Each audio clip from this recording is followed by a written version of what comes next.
আসসালামু আলাইকুম এভরিওয়ান, সবাই কেমন আছেন? নতুন আরেকটি রেসিপি শেয়ার করছি। আশা করছি এবার রেসিপিটি ভালো লাগবে। গাজরের বিভিন্ন রেসিপি আমার পেজে শেয়ার করেছিলাম, তো সবাই খুব পছন্দ করেছেন।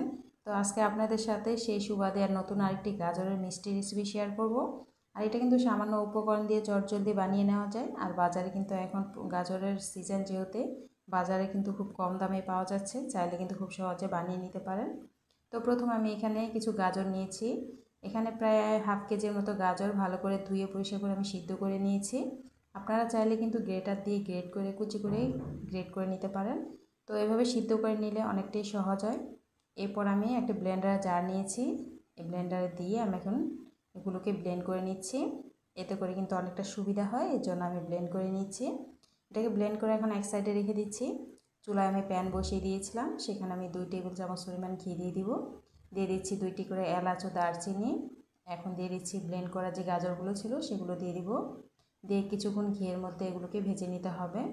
যেমন গাজরের যে একটা এক্সট্রা গন্ধ থাকে বা পানিটা যেন ভালো করে শুষে নেয়, ততক্ষণ পর্যন্ত এটাকে ভাজতে হবে যেন ঘ্রাণটা খুব ভালো হয়। এরপর সামান্য লবণ দিয়ে দিলাম। মিষ্টি জাতীয় জিনিসে একটু লবণ দিলে কিন্তু টেস্ট আরও বেড়ে যায়। এটা অপশনাল, কেউ দিতে না চাইলে বাদ দিতে পারেন। তো কিছুক্ষণ এভাবে জাল করে নেব। এরপর আমি এখানে আধা কাপ পরিমাণ চিনি দিয়ে দিচ্ছি। মিষ্টি আপনার পছন্দ অনুযায়ী কম বেশি করতে পারেন। তো গাজরে কিন্তু মিষ্টি অনেকটাই থাকে, তো একটু পরিমাণ আমি কমই দিয়েছি। তো কিছুক্ষণ এভাবে জাল করে নিতে হবে যেন নিচে না লেগে যায়, সেদিকেও খেয়াল রাখতে হবে। অনবরত এভাবে নাড়তে হবে, নাড়তে নাড়তে দেখা যাবে এটা অনেকটাই শুকিয়ে যাবে। তো এখানে যে এলাচ ও দারচিনি আছে সেগুলো উঠে ফেলে দিব, কারণ এগুলো এখন আর প্রয়োজন নেই, ঘ্রাণ কিন্তু হয়ে গেছে। তো এর মধ্যে আমি 2 টেবিল চামচ পরিমাণ গুঁড়া দুধ দিয়ে দিচ্ছি। দিয়ে আবারও কিছুক্ষণ জাল করে নিচ্ছি। এতে করে অনেকটাই ঘন আর আঠালো হবে, মিষ্টিগুলো তৈরি করতে অনেকটাই সহজ হবে, খেতেও ভালো লাগবে। এই তো গাজরের যে মিষ্টির আমার ডোটা সেটা তৈরি হয়ে গেছে। এখন নামিয়ে ঠান্ডা করে নিচ্ছি। এখন মিষ্টির ভিতরে যে আরেকটা ডো তৈরি দিব সেটা কিন্তু আমি এখন তৈরি করে নিব, যে আরেকটা পুর। তো প্যানের মধ্যে আমি এখানে চিনি দিয়ে দিচ্ছি 2 টেবিল চামচ পরিমাণ, আধা কাপ দুধ দিলাম আর আধা কাপ পরিমাণ গুঁড়া দুধ দিয়ে এটাকে একটা মালাই তৈরি করে নেব। দেখলে বুঝতে পারছেন। তো এটাকে দিয়ে কিছুক্ষণ কিন্তু জাল করে নিতে হবে। আর এটা কিন্তু অনবরত নেড়ে যেতে হবে, নাহলে কিন্তু এটা নিচে লেগে যেতে পারে, যেহেতু এটার মালাইটা কিন্তু অনেকটাই সাবধানে করতে হয়, দেখলে বুঝতে পারছেন। তো এখানে ঘ্রাণের জন্য আমি একটি এলাচ ব্যবহার করেছি। কিছুক্ষণ জাল করে নিব, আর এলাচটা দিলে এটা ফ্লেভারটা অনেকটাই ভালো হবে। তো দেখুন, দেখতেই পাচ্ছেন মালাইটা কিন্তু তৈরি হয়ে গেছে। এখন আমি নামিয়ে নিচ্ছি একটি প্লেটে। তো এটা কিন্তু একটু ঠান্ডা হলে হাতে আমি এখন ঘি মেখে নিব। এখন ছোট ছোট করে এটাকে মিষ্টি বানিয়ে নিতে হবে। তো এরকম মজার মজার রেসিপি দেখতে হলে অবশ্যই আমার চ্যানেল ফলো দিয়ে রাখতে হবে। সবচেয়ে সহজ সিম্পলভাবে রেসিপি শেয়ার করি যেন আপনাদের কিছুটা হলে ভালো লাগে। তো হাত দিয়ে দেখুন এভাবে ছোট ছোট করে মিষ্টি তৈরি করে নিচ্ছি।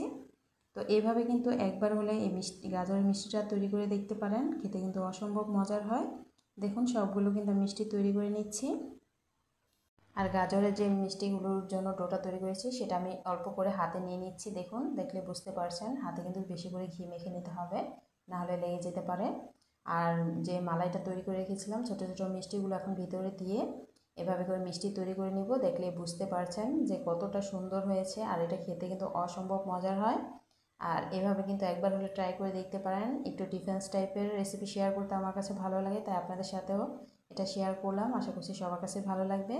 দেখুন মিষ্টিগুলো কিন্তু আমার তৈরি হয়ে গেছে, চাইলে কিন্তু এভাবেও খেতে পারেন। তো এটাকে আরও বেশি আকর্ষণীয়, আরও বেশি মজা করার জন্য আমি এখানে গুঁড়া দুধ নিয়েছি। এখন গুঁড়া দুধের মধ্যে এভাবে গড়িয়ে দেবো। দেখলে কিন্তু কেউ বুঝতেই পারবে না যে এটা গাজর দিয়ে মিষ্টিটা তৈরি। মাশাআল্লাহ, দেখতে কতটা সুন্দর হয়েছে। তো কেমন হয়েছে অবশ্যই কমেন্টসে জানিয়ে দেন। আর এরকম ভিডিও দেখতে কার কার পছন্দ অবশ্যই কমেন্টস বক্সে জানিয়ে দেন। আমি একটি মিষ্টি আপনাদের কেটে এখন দেখিয়ে দিচ্ছি।